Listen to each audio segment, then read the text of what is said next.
All right, we are live. We're back with another episode of Around the Mat.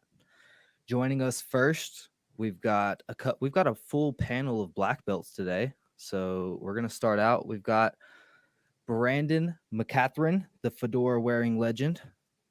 Hello, friends. Welcome to the broadcast. Happy to have you.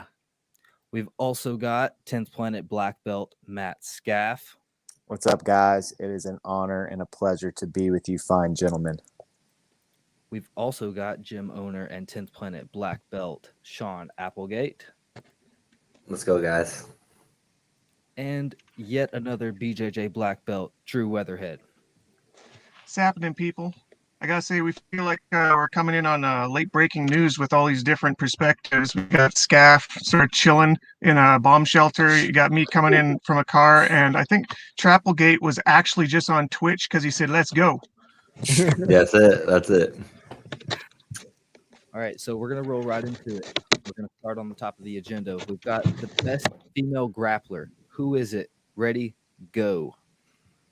Oh, me? Okay, listen. For me, it's Bia Mashkita. I think that's pretty good call. I like to say her name too. Mashkita. I don't think that's correct, but that's what I always say. It reminds me of a barbecue in some ways. She's phenomenal. She's one of the baddest chicks at any weight. She pretty well takes down whoever they put in front of her. I'd like to hear some of the other names that somebody else might come up with. Okay, I'm going outside the box here, and this is probably going to surprise you guys, but there's somebody You've that been sleeping in a box, though. that's that hurricane wind, dude. But outside the box here, somebody that I'm really high on, and I cannot wait to see their career unfold is Kayla Harrison. Let's get some Kayla Harrison love. And, I know she's fighting. She's only had a few fights, but each fight she's looked incredible. We've got a judo Olympian. And, man, I really think that, like women's grappling, I think we've seen some phenomenal strikers in women's MMA, but we really haven't seen a phenomenal women's grappler. And I think she's going to be the one. I mean, we've seen Ronda Rousey. Ronda looked really good, but she didn't really evolve. I'm excited to see kind of the 2.0 version. I'm hoping that Kayla can kind of become the 2.0 version of Ronda Rousey. And I'm excited to really see her stake her claim as the best female grappler in MMA and maybe even grappling as a whole. So Kayla Harrison, she was a judoka, yeah? Mm-hmm. Doesn't count. You're just throwing people. It's barely grappling. All right, so that should have been a loss. I've actually got like a top 3 that I'm going to run down and then tell you why I pick the one that I pick out of the 3. So for me, the best grappler means that they have to pull in the most pay-per-view. Like if nobody wants to watch them, why are we talking about them? We're on this is a hype train, right? Any of 3 of these people would get interest in pay-per-view for one reason or another. Would be Gabby Garcia, and we don't need to go into all of the why. She's an Amazon. It's a freak show. No matter whose grandma she's fighting, people are going to watch.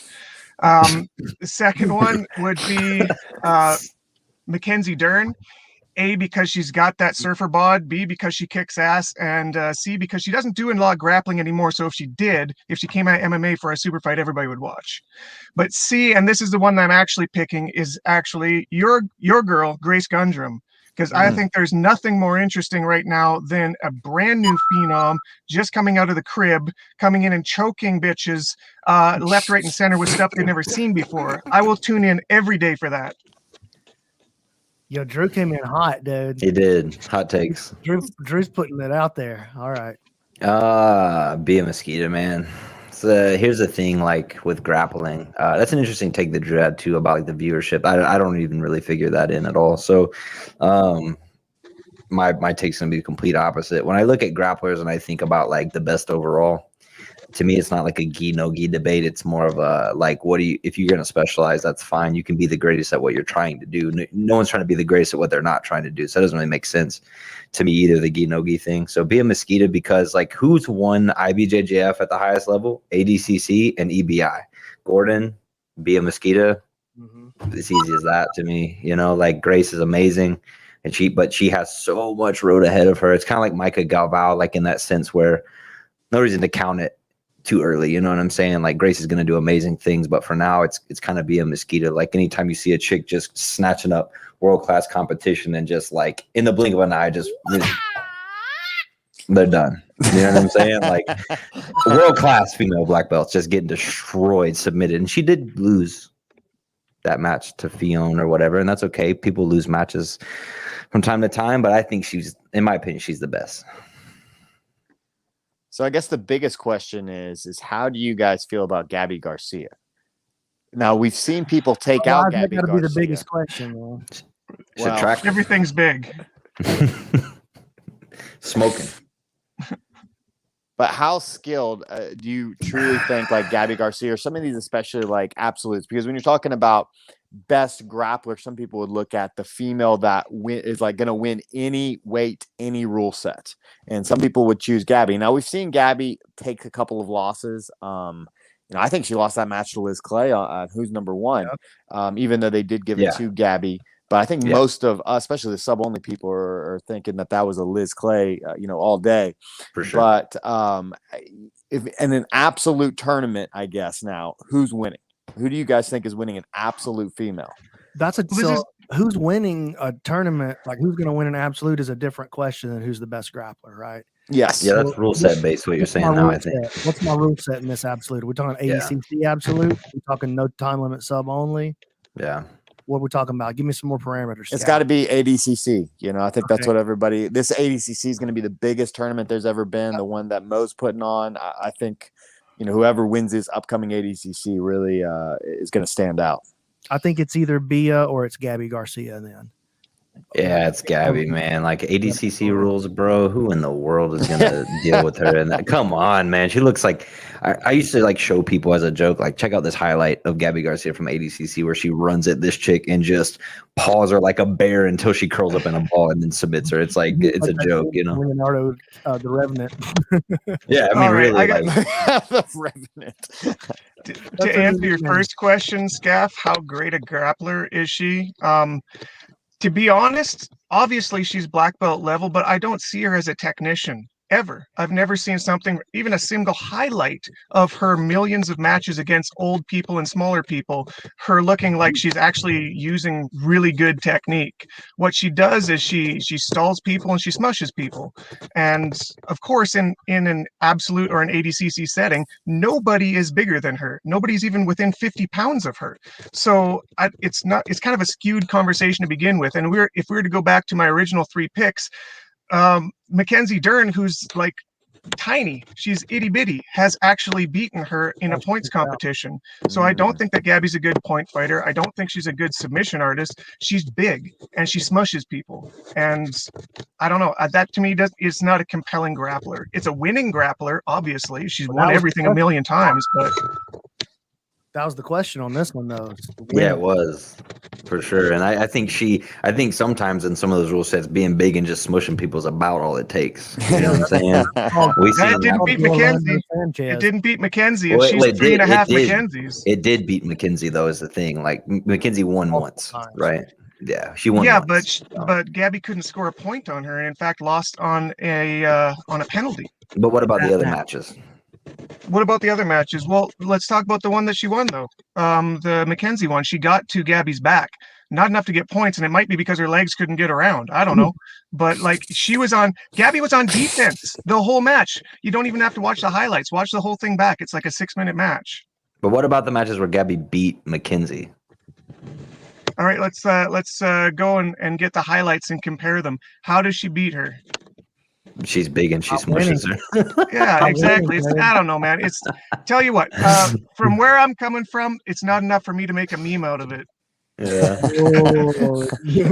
Hey, pretty good standard. Yeah, I don't know. Gabby's meme worthy at all times. I would hope. I don't know. I'm not the professional though, but I see a lot of potential on that one. All right, moving on down the agenda. Well, who's got the best or the most popular BJJ school? Ooh, me. That's 2 different questions. Go ahead. No, I don't know. The most popular one, probably Gracie Baja, right? Are they undeniable? They have the That's a good biggest point.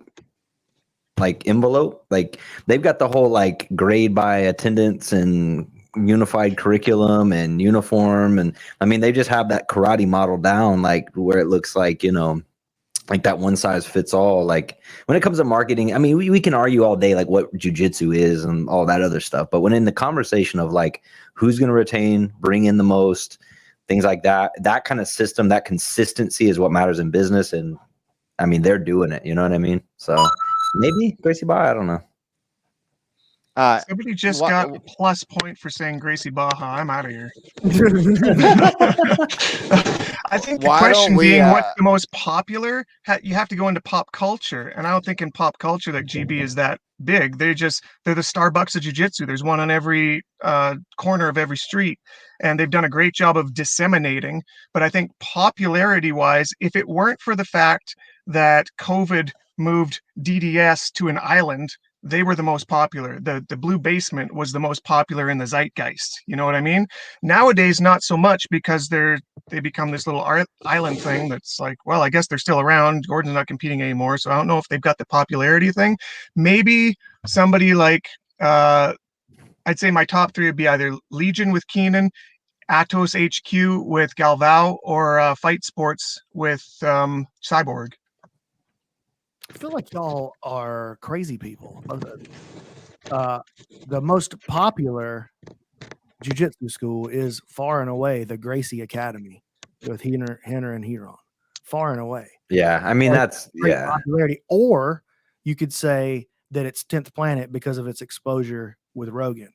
It's like the most people, like if just some rando person tries to find out, like they just Google jiu-jitsu, they're going to come across Huron and Henner, or they're going to come to it through, the podcast world maybe, and they're going to come across 10th Planet that way. I think we all just answered the same question from 3 different perspectives too. So like, I think what I'm talking about is like total number of students, like overall. I think Drew's talking about popular within our community. And I think you're talking about popular with people who don't do jiu-jitsu. Yeah, and I think that like that's 3 different like situations, you know what I mean? But all like maybe within like their own little realm. Probably true. Skaff, why are we all wrong? I think that 10th Planet answers all 3 of those, except obviously the school numbers, because Gracie Baja, there's one in every major city. I mean, worldwide, there's 1,000 plus, I think. 10th Planet, you're looking at right around 100, but 10th Planet's got the numbers where pretty much, especially if you're you're in North America, especially the United States, you're going to be able to find a 10th Planet pretty much everywhere at this point. And it's the only school that I know where people know about it or have heard about it outside of jiu-jitsu. People know what 10th Planet is from the Joe Rogan podcast. It happens all the time. People come in and go, I want 10th Planet jiu-jitsu, or I want no-gi jiu-jitsu. I've never done jiu-jitsu, but I've heard that I need to do 10th Planet. And so I think 10th Planet is also, though, I think it is everybody, like every gym in the world has one guy at their gym that secretly wants to be a part of 10th Planet. They have a closet 10th Planet fan at every single gym. Every Gracie Baja's got a dude that hates being a Gracie Baja, but it's just what he's got.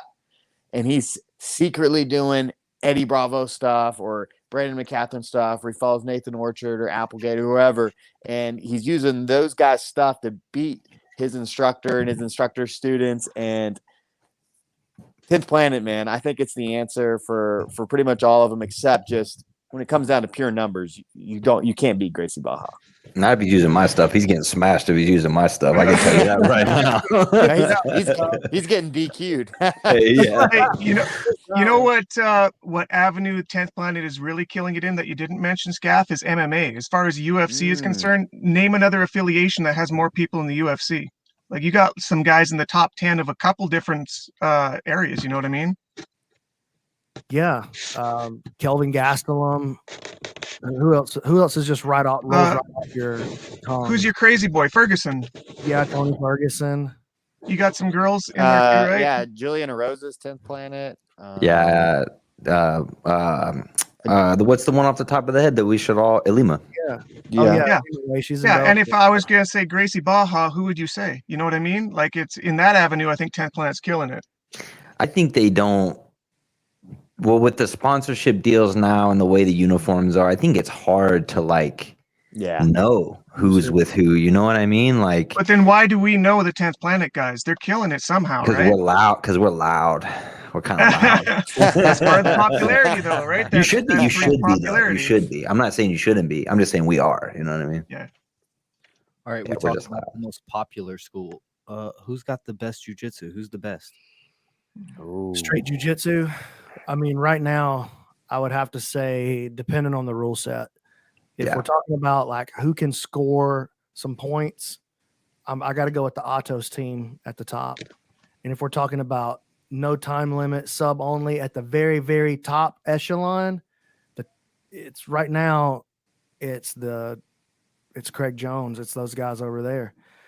But if you're talking about overall academies, like number of students who are the most dangerous and like subs, I think we go with 10th Planet right there as well. So like the tier underneath, look, I'm not saying we got the guys that are at the very, very top right now. I know we got Gio's right there. I think he's still ranked number 1. I think Grace is ranked right at the top in her weight class. And we got a couple other bangers that are in there. So I'm not saying we don't got top 10 guys with flow. What I'm saying is the undisputable number ones. We don't have any of those. Those seem to be sitting with DDS and Atos. But the second tier, I think we have the most second and third tier layer grapplers. So the guys coming next, the next wave is all 10th Planet. Yeah, I think the definition of best jiu-jitsu is really going to come down to the rule set, like Brandon started with. Like, are we talking, is best jiu-jitsu in your mind Danaher's description, which is control that leads to submission? Because there's some Atos guys that have amazing control that doesn't lead to submission, but they win a lot of matches. So what is better jiu-jitsu in your mind? If in my mind, it is submission, right? You got to get the submission if you're considered to be better at jiu-jitsu than the person that you're beating. You know what I mean? Like beating them on points, you're a pretty good grappler, you're a really good wrestler maybe, but best jiu-jitsu is submissions. And it is still kind of a skewed topic because if we're talking about the Danaher Death Squad, it's a small group of elitists. I shouldn't say elitists, elite grapplers, a small group. So it makes them look maybe a whole lot better than these larger organizations that have more people that are in like the 5-4, 3-2-1 place in any weight class, but all of the small group of elite guys in DDS are up in that 1-2 spot in all their weight classes. So I think if you were to look at Danaher's student base in total, it wouldn't be as impressive as if you looked at Atos' student base or 10th Planet's student base. Yeah, I'm about to get like deep right here on this one. Oh, love it. Okay, let's go. Going deep, boys. We're going deep. We're going deep. I knew you came from Twitch. So here's the deal. I think the structure of the associations lends itself to different periods of dominance in time. So I think the DDS guys, they're on top right now. I think they're on top in every way, actually. I actually don't think that anyone's even better than them at points either. You know what I mean? As a whole, maybe, but I don't. Those guys can't outpoint Gordon. I have yet to see, other than Pena, the couple times he beat him, I have yet to see anyone that's even able to do anything to the guy. You know what I mean? And to say that he's out forever is a little crazy. I think he'll be back. So I think it's just like, if he keeps disseminating that information throughout his little group of guys are just gonna, you know what I mean? Like, I think they're just gonna take over for now. I think Atos has to play catch up. I think Atos was like, we'll just do the IBJJF thing, and that'll carry us to wins in everything else that we do. I don't think that's enough. You're not gonna have the submission skills. You're not gonna be able to deal with those guys. They're still gonna be submitting you and things like that. You know, you watch these guys like Ronaldo when he fought Craig. Like, Craig beat him with some pretty basic jiu-jitsu by the submission only standard. If you look at the technique, it wasn't anything crazy. He had no idea what was happening to him. You know what I mean? He was, you know, he's like, how do you think he's going to win? Well, you know, we passed to both sides. Like, okay, sick, man. It's not going to be enough, but okay. You know what I mean? Just both sides, that's revolutionary. Yeah, exactly. The second side? Because there's two methodologies for training. at the highest level that we've seen work. You know what I mean? There's a bunch of methodologies, but there's two that work really well. Danaher's method, we're going to study, we're going to positionally train, we're going to try to be smarter than everyone. Then there's Atos' method. We're going to just be as strong and as fast as we can. We're going to rep the same move, and we're going to train like professional athletes. We're just going to rep, move as fast as we can, as fast as we can, as fast as we can. Just how hard can we train? You know what I mean? You see those guys overwhelm people with pace.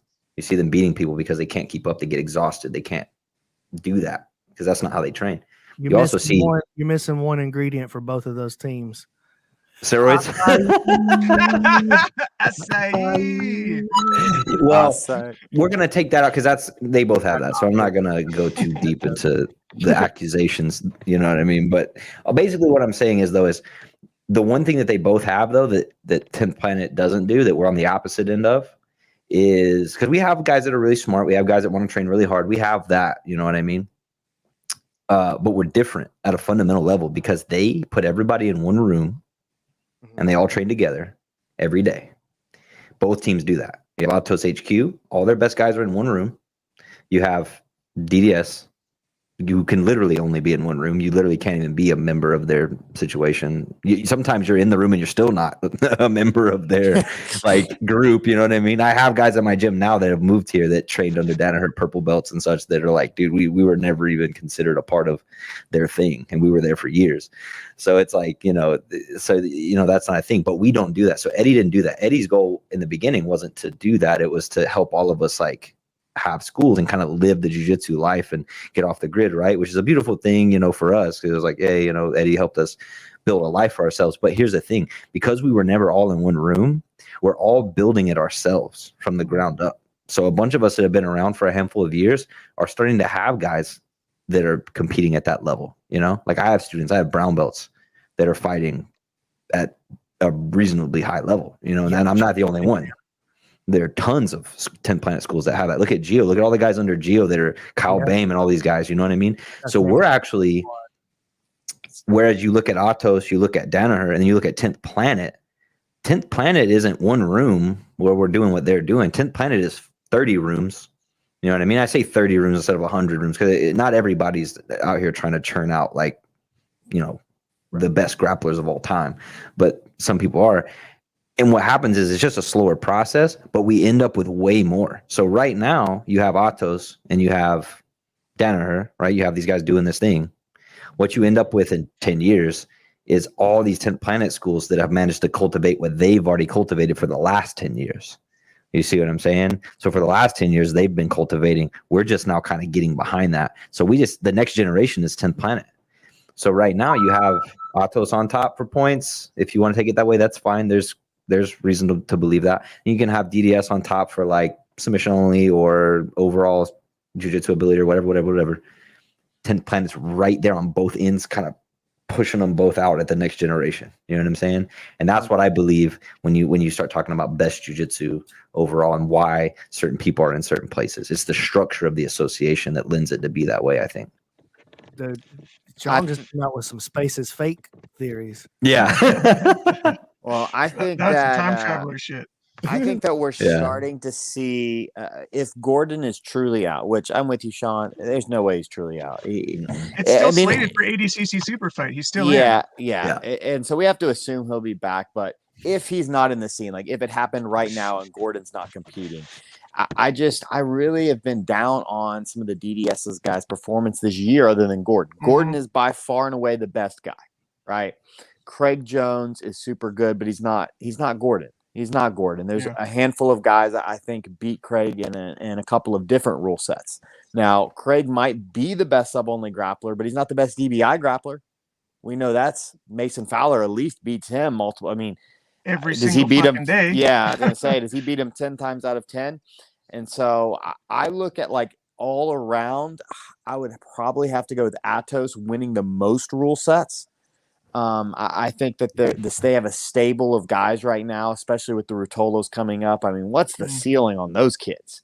I mean, Jesus, dude. Those kids get into their man bodies and then they get pumped full of that acai. I mean, Ty, yeah, dude. What's Ty gonna look like 5 years from now on that Andre stack? I mean, he might be ADCC champion. I mean, absolute champion. Gordon's the king. I think Atos is probably the best team, but I 100% agree with Sean. 10th Planet, I really feel like is the future. And if I just threw a dart at a random school and I had to pick a blue belt versus blue belt super fight, 10th Planet. Blue belts just at a you just choose a random 10th planet Portland, 10th planet Phoenix, 10th planet Decatur, Atlanta, wherever it is, versus a random Henzo school. I'm taking that 10th planet blue belt all day.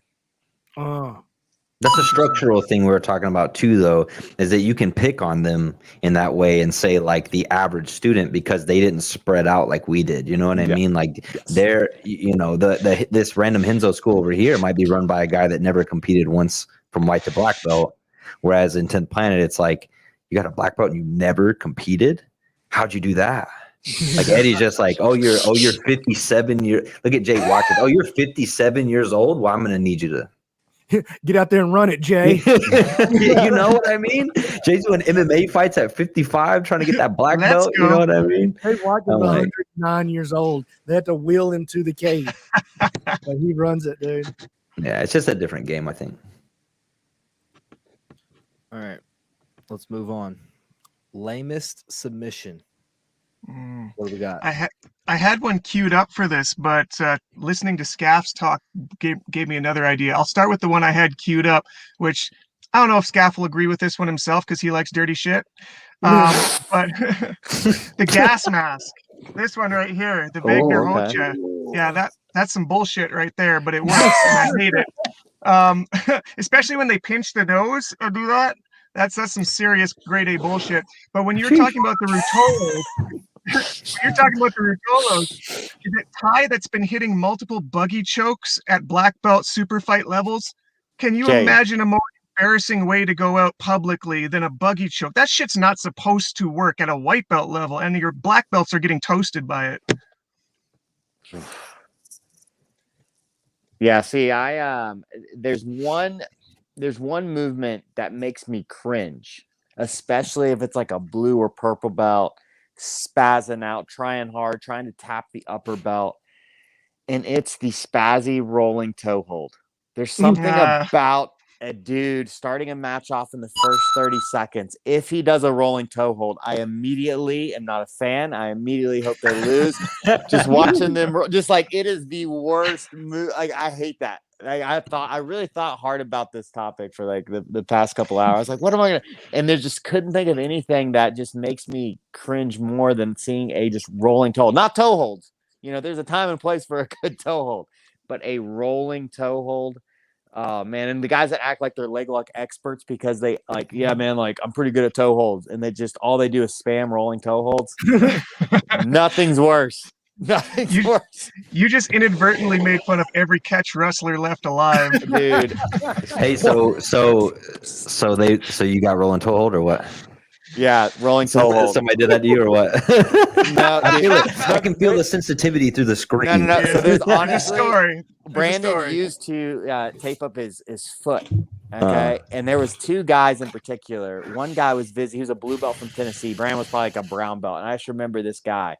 First time visiting the gym, first roll with Brandon. In 10 seconds, sees the taped foot and tries a rolling toe hold as hard as he can on Brandon's foot.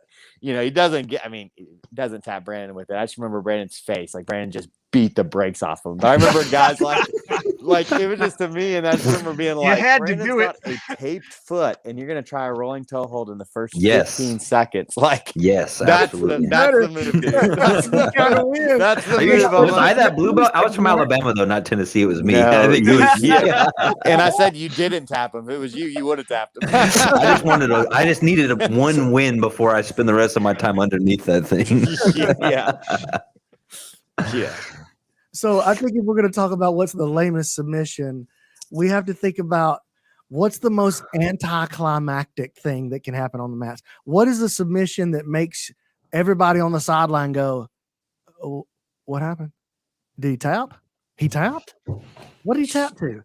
It's a wrist lock. And especially if it's a wrist lock that's kind of hidden inside somewhere. Like, think about that one that Denise tapped Gary Tonin with, the little high one in there in the half guard, a little sneaky. Hey! Yeah. What happened? Or the one that Marcelo got Pablo Popovich. That's the wrist lock is the lamest, and by virtue of that, it's one of my absolute favorites. By Instagram standards, it's maybe the best, though, because it gets so many replays of like, what the fuck just happened? That's true. Gotta be, and it sounds like we're picking on Wagner because this is the second time it's come up, but we're not. I'm not. The wrist twist, the fingers, the fingers. It's so corny. It's so corny though. And he gets that guy, and the guy's like, and then the referee calls it, and then he's just like, that's a verbal tap. It's a verbal tap, big dog, and the guy's like, no, I lost the match. And it's like you scream because he turned. I mean, if you turn my hand over, I'd probably holler too. But I'm just saying it's kind of corny. You know what I'm saying? It's just kind of corny. It's great. You know, this is my favorite wrist lock. Get somebody all the way out to the twister, and I got their hand right here, and then I just press their wrist. Yeah. Everybody's like, what? Are you serious? You The were wrister. You were about to do the coolest submission, and you went with the worst one instead. Yeah. That's the lamest moment for a wrist lock. The wrister. All right, moving on. Going to the UFC, we've got some big fights coming up. But first, we're going to talk about who is the best UFC grappler. Y'all know. So this was the question I was really intending, that I wanted to ask you guys. Who's the best UFC grappler that people don't think about? Like you're under the radar guy you're super impressed with that nobody would think is the best, right? Yeah, so let's hear the obvious choice. Who's your number one for sure? And then who's your under the radar guy? All right, I can start this one because I'm definitely prepared and definitely don't forget the names of everybody I'm thinking of. But that guy that is in the UFC that hits all the twisters and is like from the wetlands, you know? Oh, Bryce Mitchell. Yeah, bro. There you go. That guy. Yeah. See, talk about under the radar. No, that would be my obvious choice because, like, goddamn, nobody is hitting twisters at UFC level, and he's got an actual roster of people he's hit it on, or at least attempted it on. That's pretty crazy level grappling. Anybody who's a black belt or has a modicum of skill knows that at a high level, a twister is such a specialized move to even attempt, let alone to finish on a UFC level where like you're not supposed to hit that. That's pretty damn good grappling. And then maybe for the under the radar one, another great name that I can't pronounce, that Muji Shuji Cherry Pop guy from Dagestan with the big fro, Magik Cheripov or something like that. You know the guy? Oh, Thank you. Zabit. Yeah. I just call him yeah. Mega Cherry Pop. He might not be considered a grappler because he's so well rounded, but when he hits the ground, the fucking guy's a technician. No, I think he is actually one of the guys that I would say is he's underrated for sure. Zabit's his grappling, particularly his wrestling, is just outstanding. But I know he hit that Sulawev stretch on Brandon Davis too. Yeah. Oh, wasn't that the same night? Wasn't there two of them in that It one? happened twice. Yeah. That is so crazy. There's like three in history. What do you call it? I've heard it called a spladle. That's not a spladle. Yeah, there we go. There we go. We call it the Zuluev stretch. I'm never going to remember that. Homeboy watched it in the locker room and was like, you know what, dude? 4 points on me. I'm going right to that thing. I don't know what that is, but I think I can pull it off. Sterling was the other one, right? Yeah, it was. Yeah. Man, that's a crazy sub. So yeah, he's a phenomenal grappler. Particularly those Russians they're all such good grapplers, especially when it comes to like keeping their opponents on the ground, stopping them from getting away and stopping them from getting up the cage, which in the UFC, keeping the guy from going up the cage is just as important of a skill as putting him on the ground. So that's a part of jiu-jitsu, like a part of grappling that I think a lot of times as jiu-jitsu players, we don't spend enough time on to understand even what's happening. Because most of us don't spend our rounds on the walls. You know what I mean? Some of us have spent time on there, but most of us are not spending a lot of time finding out what works against the cage wall.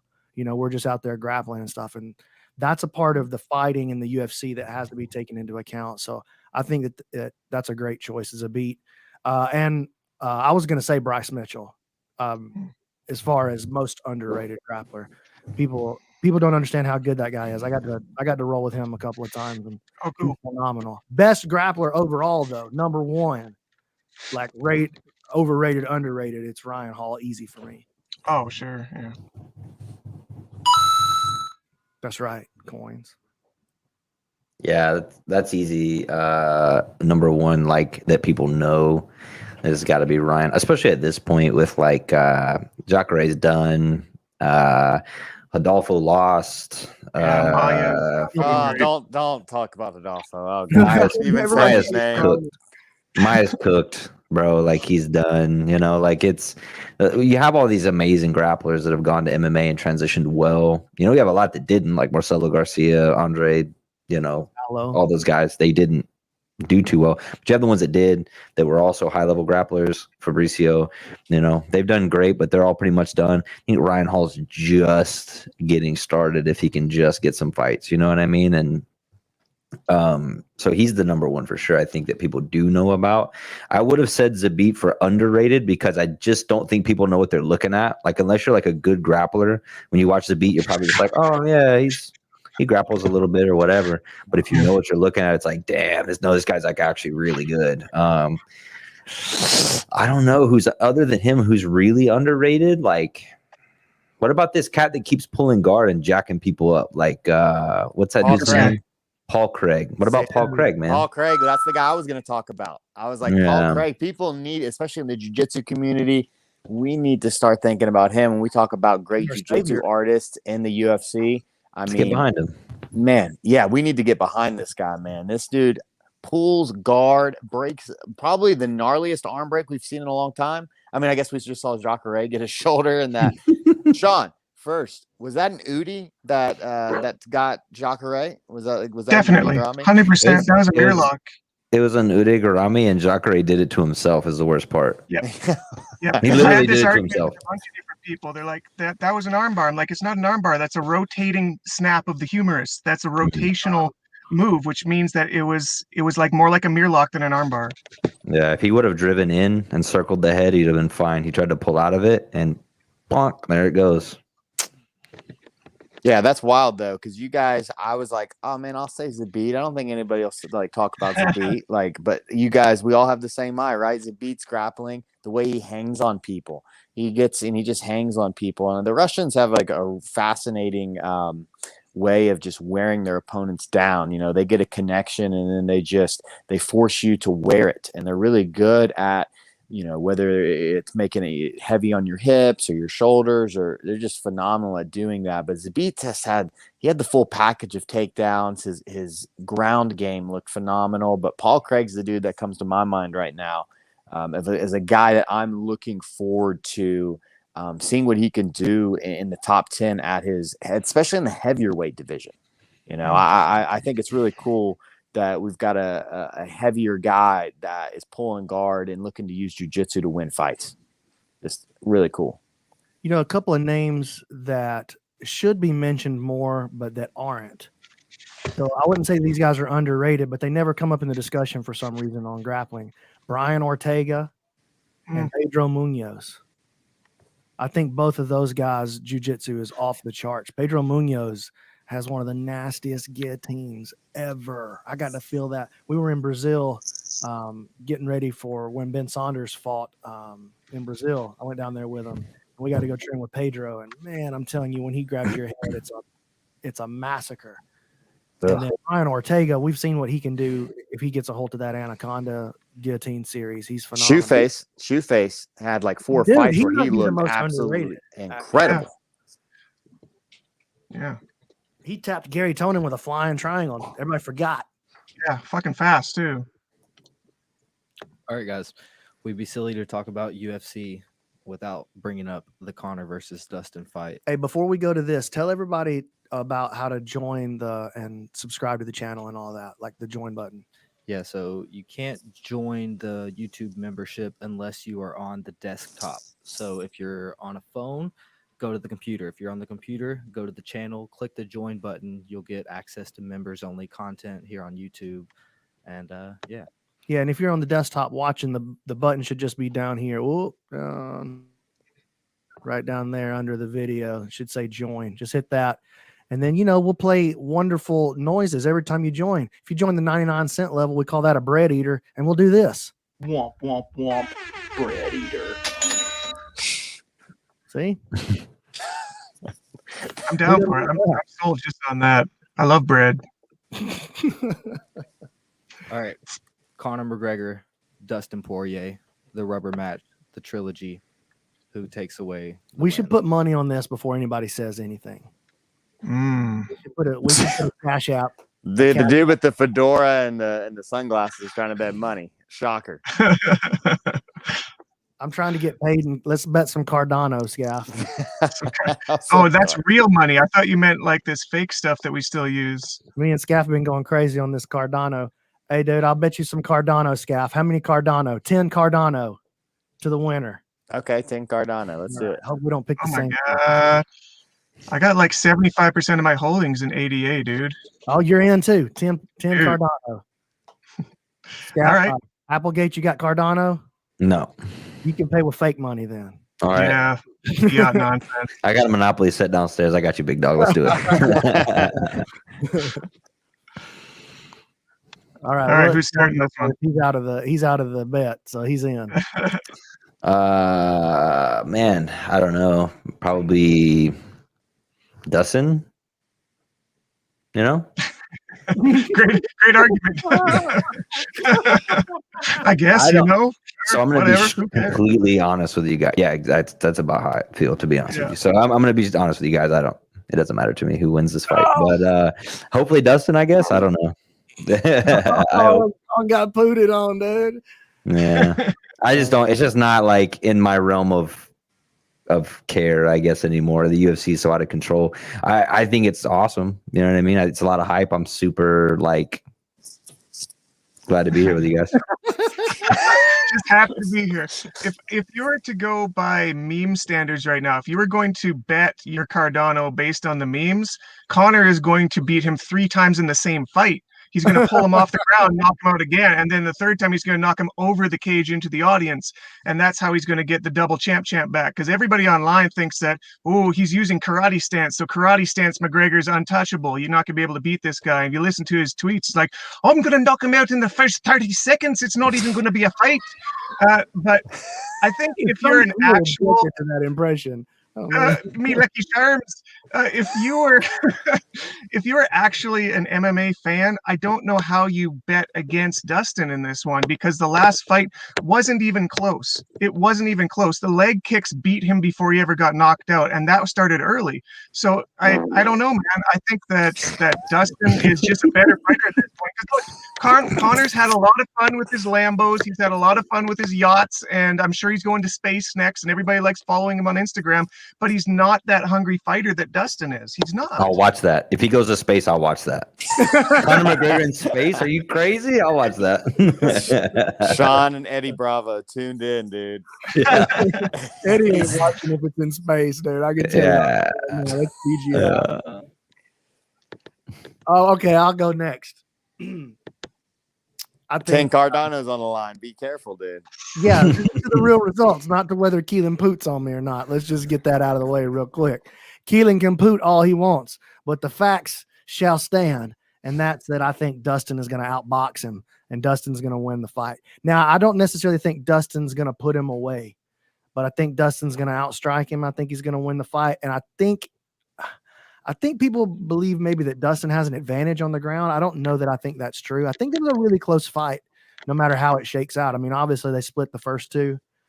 I like the UFC better when Conor is on fire, but I think Dustin's going to win the fight. Honestly, I really think that Conor's going to knock him out. I think Conor's going to come in there. I do. I You think don't so. like your crypto, do you?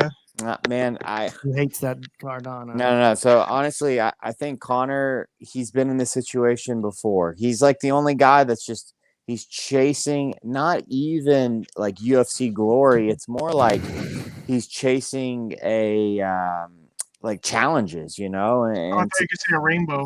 And yeah, it's fascinating to me to watch a guy, constantly put himself out in the arena, especially when he doesn't have to. And I think he was overlooking Dustin. I think he thought Dustin was an easy fight, much like a kind of a not a Michael Cerrone? Chan. Yeah, like no, maybe not Cerrone, but who did he beat for the 155 title? That's in Eddie one FC now. Alvarez. Eddie Alvarez. Yeah, I think he was thinking it was gonna be like an Eddie Alvarez fight where he not put him away in the first, and honestly, he almost did. He connected flush one time, and it hurt Dustin. And I think he's got the power to take Dustin out. He changes his stance to the karate style. Those leg kicks don't take him out, and I think he's gonna knock him out. I don't know, man. Dustin put away Justin Gagey. That's all I need to know. That's all I need to know. You can put away Justin Gagey. You can put away anybody. And he's already put Connor away once. Is Justin More Gage just the recently- 2.0 version of Chris Lieben, though? He basically just looks at you, walks forward, and throws punches That's a till hot you take. fall. That's a hot take. That is But he does it with leg kicks. He does it with Yeah, leg that's kicks. the 2.0, though. Yeah. Yeah. Dude, Eddie Alvarez finished Justin. Hey, man. Means nothing. What about the Ryan Hall fight? Let's talk Ryan Hall. Does he finish by submission in regulation? What's the Ryan Hall What fight? does his opponent want to do? Not he's- lose by submission. Is his opponent a striker or a grappler? I don't know anything about the guy. Nobody is trying to fight Ryan Hall. Isn't it he's a Spaniard, right? He's from Spain. Topura? So what does that Yeah. mean about him? I think he's He's a good pretty well fencer, but balanced, not right? Not good with leg Look lock. his record. Look up Topura He's 10, on. he's 10-0. Yeah, but let's see what his fight. But how does he win? I got want to know like what I he think thinks he's he's got going to do. I think he's got 6 or 7 submission victories, right? 6 or 7. Oh no, Well, that's, you're just that's yeah, a you're bad just, thing. yeah, you're That, if just that's not. his go-to, he's super down. fucked. Right there. Yeah, let's see what his official record is. Okay, here we go. Damon Jackson, he wins. Oh, he's all KOs. Oh, he won with a triangle arm bar. He won with an anaconda choke, a guillotine, a rear naked, Okay. a triangle. Ed, if he try, I don't care how good he thinks he is on the ground. If he gets down there and tries to grapple with Ryan He's Hall, not going to find himself. He won't find himself in any of those positions to finish any of those chokes on Ryan. He won't even get 2 moves away from that. So you got to think he's probably going to try to knock Ryan out. Then like he's probably confident in his grappling. Obviously, he's submitting people at a reasonably high level, and then he's got knockout wins. You got to think that this guy's probably not going in going, you know what, dude? I'm just going to sub Ryan Hall. Like, it's that time. You know what I mean? So, I don't know. Can Ryan keep him at a distance with the kicks like he did McDessie? If he does, if Ryan puts his hands on him, I mean, I'm going to take Ryan Hall either way because that's what my heart says, and that's what I want to go with it. But I think Ryan will submit him. I'm going to call it and say it's submit him. if it stays in striking range, then I think Ryan's going to be able to get an entry and get a quick sub on the legs. And if it turns into a grappling match where Topura wants to be engaged in clinching either on the cage or on the ground, then Ryan's going to end up on his back and he's going to put him to sleep. Yeah. Ryan's top game, like top crushing pressure game, is super high level too. People His don't passing, his leg drags, his dope mount, it's serious shit. Let's play a little game theory here. If you're Ryan and you just did the same equation that Sean did, is he's not going to try to grapple with me. He's probably going to try to strike and point me for 3 rounds, and probably going to try to scramble his way up if I take him down. The moment this fight hits the fence, it's over because there's no way to strike. You have to grapple. And like Bmac was saying, like grappling on the fence, it's really difficult to get a guy off you. And if you want a guy who's already difficult to get off you no matter where you are, if I'm Ryan, I'm putting him on the fence. And no matter what happens, if he gives up his back, if he gets the takedown, if he fights the takedown, he's losing that fight from the fence. Yeah, no question. I think it's interesting, Ryan Hall, in that we haven't seen much from him outside of his game plan because nobody's been able to push him outside of what he wants to do. He, from if you stay in the kicking range, he's fine doing those, karate style kicks all day. He doesn't really use his hands. So, but he got 3 knockdowns against what's his name? He had 3 knockdowns in that fight against what's his name? Oh my God. Yeah, there we go. Gray Maynard. And his kicks look pretty good. And if you come into the boxing range, he's coming into that MNRE role. And that's been the game plan. We haven't seen anything else. So I'm interested to see what Ryan looks like if the fight gets hectic and he, it goes outside of his, what he's trying to do. I'm wondering if Ryan, if it comes to a very like scrambly fight or he gets into a war, how he's going to respond to that. But again, nobody's been able to do that. Will this guy be able to? I don't think so. I think this is another Ryan Hall victory, but I'm interested in seeing Ryan in a kind of unscripted fight, right? All these fights look scripted in that, this is what he's envisioned and he's making that vision come true. And so it's a beautiful thing to watch, but adversity's coming and I want to see how he responds to that. Hey, Skaff, I got a quick question for you, and I hope this doesn't come across as weird, but I got to see that you're wearing pants. Can you show me you got pants on? Oh, thank God. Okay. I've got pants. Okay, because this whole time I could have had a side bet. Like, I wasn't quite sure on that one. You're just so comfy in your bed from the chest up. Well, I'm on vacation, man. I'm at the beach. During a hurricane. Yes. Well, the past 5 days have been beautiful, but today is not a nice day. Well, I think with Ryan, like one of the things is he's not a wrestler. So if he starts working this dude to the cage, he's gonna take away some of his best tools. So like one of the things about like the cage, it's great against like for like shorter fighters or shorter limbed fighters. Against longer limbed fighters, the cage takes away their length. You can't be a long limbed fighter on the cage. You know what I mean? Doesn't happen. And he's not a wrestler either. So it's like, do I think that he can out grapple this guy in a cage? I'm sure he's so intelligent. I'm sure his wall work is probably like innovate. It's probably like things we've never even seen. You know what I mean? Like I just have to assume because it's Ryan Hall. But he would also, it wouldn't be the best route, I don't think, because he'd be taking away some of his best tools. You know what I mean? Like, he's negated that rest, unless he's been wrestling this whole time. He's had a long layoff. He's just been wrestling, like turn into Damian Maia, lightweight Damian Maia. He's just going to single leg you into a cage and climb on your back, which is a great strategy when he actually pulls it off. It's amazing. But I don't know, man. I just see, if you want my honest opinion, I see him kicking the crap out of this guy. And when the guy comes in close enough, and he's like all these side kicks and all this nonsense, if I can just get inside on him, I'll be fine. He gets inside. I think exactly what you guys were saying before. I think his close range fighting is not boxing. It's Imanari rolls and wild grappling entries. You know what I mean? And I think that's things that are hard to emulate from a training partner too. And everybody, I know people are like, well, everybody knows Ryan's going to drop for a leg lock. He's not going to be able to do it again. And yet we've seen Alexei Olenek do 122 chokes, which don't even work. That's not even a real thing. That's fixed. That's fucking fixed. Von Flew chokes from OSP. How about don't grab his head? But it's the UFC, man, and you get in there and you get in the midst. You get into the midst of a vicious cockfight. You got to keep your head on a swivel. You know what I'm saying? Okay, I've got a fascinating question for you guys. Okay. So Ryan Hall. Pants, yeah. Now that my pants are, I'm not. Yeah. How come none of you guys had the pants checked? But I didn't get the pants checked. Yeah. But so we have Ryan Hall, Mortal Kombat style, okay, where you're going up the ladder. How far does Ryan Hall make it up the Donahue Death Squad ladder? If you're saying that Damian Anderson is this first fight, and he's working up in difficulty from there, how far does Ryan Hall get the DDS Mortal Kombat ladder? Is this an absolute?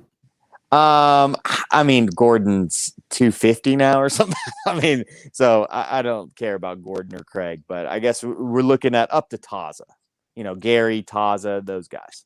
What's the last? So that's the question. Nikki be in there, right? What? Nikki? Would Nikki be in there? Yeah, Nikki Ryan's in. Yeah, Nikki's next to the top, so you're gonna have Gary at the top of the ladder. Gary's and then you got then Nikki Ryan, then probably Krellinston, then Taza, or you could switch those guys depending on how you're feeling. And then you start working down maybe into the Nick Ronan range right up there. Yeah, and Damian Anderson, those guys. I don't know, man. I think he. It's the toning, and then who knows? Yeah. It's I agree. definitely going to come down to rule set, though, because Ryan has played all rules and he's very good at playing rules. So it's going to change how he grapples people. If it's sub only, that's probably the most interesting for the viewership. But if it's like 80cc, he's probably going to win on points. Sub only fight to the death. That's where we're going here. Mortal Kombat. Okay. Yeah. So we're pulling time out on this one. Yeah. I was thinking somebody was getting uppercutted into some spikes. Yeah, That's what I heard. What would Ryan Hall's fatality be? Oh man. Dude, you know how probably talks to you till you die. He would just autograph a picture and throw it to you. Ryan's will be something like he'll recite something out of a physics textbook to you. Just blink at you till you die. I was gonna say, like, if you up, down, B, he could probably blink fast enough to blow your skin off. That's what it is. No, that's it. That was the best one I've heard. He just blinks fast enough, and then you're just like, your head explodes. Skeleton, yeah. That's amazing. So here's the thing. I think the same thing. I think he gets all Eddie Gary Tonin, and who really knows how that goes with Gary Tonin. But this is all That's a post fun Eddie match. Cummings. I think Eddie Cummings would have chewed him up, though. Okay. To be honest with you guys. I don't even like that's a hot take. I think Eddie Cummings pretty much chewed everybody up. No one's This is passing before him. Eddie Cummings became always injured guy, because now he can't do anything without getting injured. Well, yeah, I mean, but he also, yeah, I mean, it is what it is. But, you know, he was competing injured before as well, and people still weren't really able to do anything with the guy. You know, the thing is he lost matches, but when you go and you really look at the guy's record, no one was passing him. Nobody was submitting him. You know what I mean? Like, even Tanquinho made it to, like, reverse neon belly for, like, 2 seconds, and he was right back in his guard. You know what I mean? And it's like, I just don't. I would have. So the matchups that I missed out on that I would have loved to have seen would have been like Eddie Cummings, Cobrinha, Eddie Cummings, Marcelo, those types of matches. The matchups we see now are just. I just feel like no one had like the technical precision that dude had. Like obviously he knew a lot and this and that, but like how he applied. You can go back and watch like 45 minutes of Manchester trying to pass that dude's guard out of Grappling Industries, and he never made it past one time, and he dodged submissions the whole time. You know what I mean? Not just precision, which you're right though, but precision at speed. I've never seen that fast, that precise movement. The way that he walked through EBI, it was like his family was being held hostage and he had to finish in the first minute. Like, And I've he never cut so seen much something weight. so eager to break somebody. He had cut so much weight, it looked like he had some real stuff on the line. Food. Dude, he was drawn out so bad, but he had that big beard and his eyes were all sunk back in his head, ripping the legs off. Win the tournament, you get out of prison. Yeah.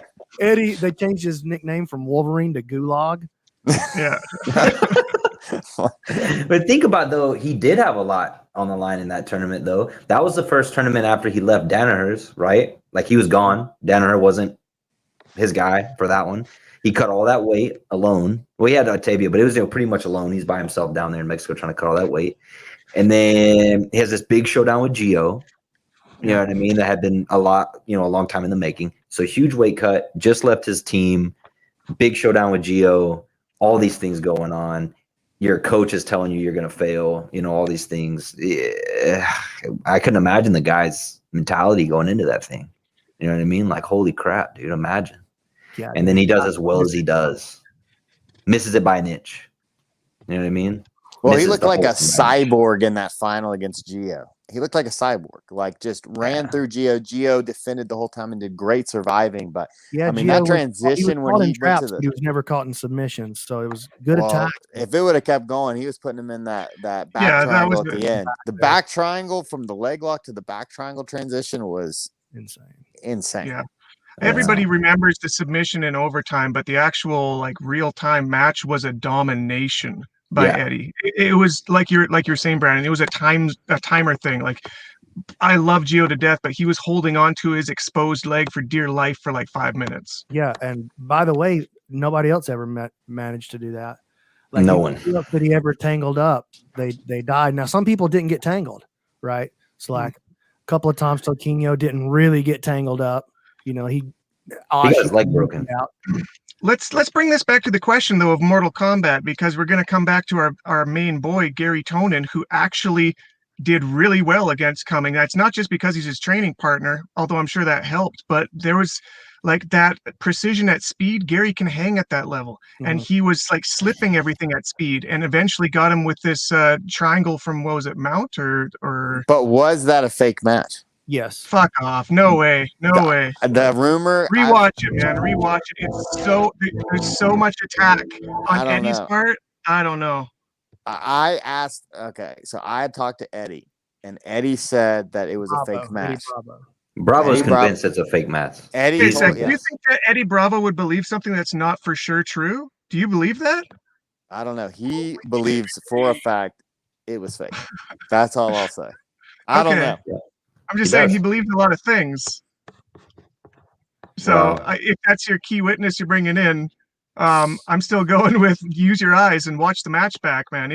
I've watched that one as like study material because it is so blazingly fast but incredibly accurate. Like, If you want to know the I honest don't think you truth, could though, like choreograph that. if you wanted the honest truth, though, they definitely weren't attacking with the same veracity that they do with other people. Eddie like actively didn't counter some of Gary's escapes in that That match. could have something to do with them being training partners, though. There's a lot more baggage coming in as far as knowing people's moves. So maybe he knows that like that's a trap or that's a trick, or I don't know. I don't know if I buy that, don't man. believe Fake match. conspiracy on this one. Fake match. Yeah, it felt like a. So by the way, they've done other things too, right? We're gonna put Eddie Cummings into EBI. And we're gonna have him pull out at the last second so we can get John Callister into EBI, right? Mhm. That's real. So that's actually very real. Like that is how it went. If you watch the way that Gary was escaping Eddie's entanglements and Eddie's responses to those escapes, and you just watch the same exact tournament where other people are doing some of the same turns and stuff, he didn't attack him with the same veracity. He really didn't. Like, and Okay, I I'm don't. curious. Let's take this from a different angle now, because there was another close teammate match that happened more recently than Cummings that would play into the same argument. Was the Gordon versus Gary ADCC match? Was that fake? Because you would think if Gary was willing to fake a match with Cummings, why wouldn't he be willing to fake a match with Gordon? Well, he might be willing. I just don't know that Gordon would have laid down for him. Well, he doesn't have to be willing. Just one willing party will make it happen, right? He gives that's his back, true. he gets choked. I'll tell you this. I don't know if that one was fake or not, but I thought about it at the time about whether or not it was fake. And it made me enjoy the match less, to where I really didn't care what happened from it, because I didn't believe in my heart that it was a real match. Whether it was or wasn't, I don't know. The Eddie Gary match or the Gordon Gary match? The Gordon versus Gary match. I didn't enjoy it as much. I didn't care about the results because I didn't know if it was fake or not. I didn't have that assurance. And ADCC, even at that time, had a history of fake matches. And now all the stuff that's been coming out, I really wouldn't try. I just think, man, when it comes down to it, at the end of the day, it doesn't really change anything for any of us. But the big deal is with the Eddie and Gary match, go back and technically examine it. Don't watch based on speed or any of that other stuff. Technically examine what Eddie did in that match and watch Eddie do it to other people and watch the exact same escapes and the counters he uses. He just didn't. So, I don't know what that means. I thought watching Eddie during that time span, he just was a better grappler than Gary Tonin, personally. Absolutely. And so it shocked me when he beat him, and especially like the way he beat him in that match, just because watching the eye test, I was like, Eddie Cummings looked unbeatable. Mm-hmm. And Gary, he's phenomenal. He is the people's champion. Gary's the most exciting grappler in the world, but Eddie just looked like he was a level or two better than Gary. Which is what made that win that Gio had at EBI 10 so big and so mental. Even to take him to overtime was a huge deal. 100%, because he was a cyborg. He looked like a cyborg. Yeah, that was one of those moments. I remember watching it live. That was one of those moments, those rare moments in grappling history, where I jumped up and was screaming at the screen when he got that armbar. It was like he still had to go through the next match, but that was an impossibility. It was the same thing with Verdum tapping Fedor. That was an impossibility. And I jumped up and was screaming at the screen and lost my voice with how impossible that was, that you just witnessed this impossible act of Eddie Cummings getting armbarred by Gio Martinez. Yeah, it was crazy. Man, he still does that move. We were at a camp together like last weekend, 2 weeks ago. It was 2 weeks ago. We were at a camp together, and we were all training. And I was watching him roll with Dan Martinez, and Dan put Gio in the 411, and I was like, oh, okay, cool, man, nice. Like that's what's up. And then I saw Gio start grabbing his foot like that again, and I was like, okay. And Dan's kind of looking at him like, kind of the way Eddie was looking at him, like, what the f are you doing? And then Gio was just like, whoop, and he just slipped right out of the 411. And I was like, dude, he still does that thing. That's so unique to him, and it's so awesome. You know what I mean? Like, it's just such a weird. You got the guy, he's dead. You have both legs trapped. Dan had both legs. And then Gio just puts his foot in his armpit and just goes, all right, now you man, got one. This is no you longer don't get dilemma. this. You don't get this. And then he just pops right out of it. And you're like, You'll never get this. You'll never get this. okay, man. Yeah. Man. Yeah, that's amazing to watch. It's pretty cool. Let's add up those scores, Coach. Let's see what's going on. Though whoever wins now, whoever has the most points, you get 30 seconds at the end to kind of hawk your Nice. wares, if you will, or say whatever you want, and they'll mute everybody else. Matt Skaff's pants line is going to get a shout out. All right, they're tallying the scores. Everybody, hold your horses. All right. We've got yet another tie. And the winner is Drew and Sean. Oh, what? Ooh. First. Sorry, Matt. I'm not hawking your pants. Fresh faces, baby. Oh my goodness. Coming in with the hot takes. Hot takes takes the day. Bias. All right. So, All right, Drew, you've got the floor first. Cool. Well, first of all, thanks for having me on, guys. This was a ton of fun. Like, seriously, I go on a lot of podcasts, my own and other people's included, and this is maybe the most fun I've had on one. So I'd be happy to come back. Secondly, if you haven't checked out Because Jitsu, what the hell you've been doing, get on Instagram, check that out. But mostly what I'm pushing nowadays is, I don't know if you can tell that I'm in a car, but I don't actually have a house anymore. I live on the road, and I've got a vlog that just started last week. I got the second episode coming out tomorrow. So go to the Because Jitsu YouTube channel, and you can see what I'm doing kind of real time as I move my whole family into an RV, and we're sort of taking to the road across America. Beautiful, beautiful. Sean, what you got? Yeah, man. Thank you guys for having me on. It's yeah, like just like what Drew said, I've done a bunch of podcasts and stuff, but not to like put those guys down or anything. This is just really a lot of fun. And if you guys want to check out some of our stuff, you guys can go to KazuchiClub.com. We have some gear and stuff. You guys can check it out. We have a instructional website that's going to be coming out not too long from now. Just if you guys are in Atlanta, you want to come train, we have 10 Planet Atlanta. Also, if you guys are into like gaming and stuff, you guys can follow some of that stuff that's non-jiu-jitsu related on Twitch, Facebook.